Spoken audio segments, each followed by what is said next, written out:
The sky was still dark when Ella's alarm buzzed. It was 4:30 a.m., and the city outside her window was silent, the kind of hush that only existed before sunrise.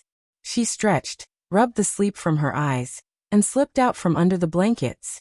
Her clothes were already laid out, a soft gray hoodie, jeans, and her well-worn sneakers dusted in flour from yesterday. She tied her hair into a low braid, grabbed her tote bag, and walked the few quiet blocks to the bakery where she'd been working for the past 3 weeks. The streets were empty except for a street cleaner humming slowly past, and a cat perched on a stoop, blinking in the cool morning air. The bakery, called Flour and Ember, sat on the corner of a sleepy avenue, its windows already glowing with light. Inside, the air was warm and heavy with the comforting scent of yeast, butter, and rising dough. The front windows were fogged slightly, catching the reflection of the soft, golden light within. "Morning," called Henry, the head baker, from behind a mountain of dough. Ella smiled. "Morning." She hung her bag, washed her hands, and tied on her apron. The kitchen was alive with motion. Mixers whirring, timers beeping, trays clinking. She moved instinctively, drawn into the rhythm she had grown to love. First she helped shape the baguettes, rolling and folding the dough with practiced hands. The texture was soft and cool, elastic beneath her palms. She lined them on trays and set them near the ovens. By 5:15, the croissant station was calling. She rolled out sheets of laminated dough and sliced them into precise triangles. With each roll, tip to base, she watched the familiar spiral take shape, hundreds of layers coiled into promise. She brushed them with egg wash, the glossy sheen catching the light. Outside, the sky was lightening. The first hint of pink stretched across the horizon. Henry slid the first trays into the ovens, and soon the smell of baking bread filled the room, rich and sweet and deep. Ella prepared trays of pain au chocolate and fruit danishes. The blueberries were plump, the peaches golden. She arranged them carefully, always leaving just enough space for them to bloom in the oven. At 6:30, the front door unlocked with a soft click, and Lucia, the barista, arrived. She wore a red scarf and a sleepy smile. "Good morning, team of champions," she said, setting up the espresso machine and stacking cups with small blue flowers on the rim. By 7 o'clock, the first customers arrived.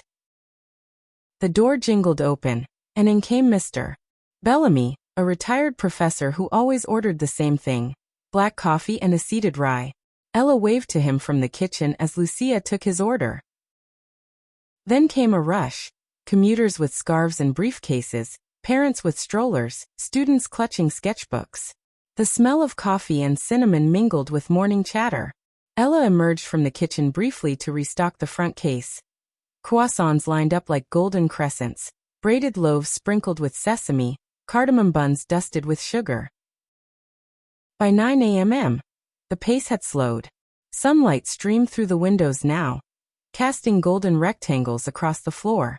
Ella stepped outside for a break, holding a warm cup of tea and a small almond cookie she'd tucked away earlier. She sat on the back stoop, where the air smelled faintly of lavender from the neighbor's windowsill planter. She watched the city move, dog walkers, cyclists, a girl reading on a bench. It was all soft, slow, lovely. Back inside, she spent the late morning helping Henry prepare loaves for the next day. Sourdoughs resting in bannetons, country boules scored with intricate patterns.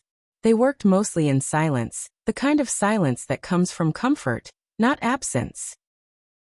Around noon, Lucia brought in 2 plates, grilled cheese with rosemary bread and a side of tomato soup.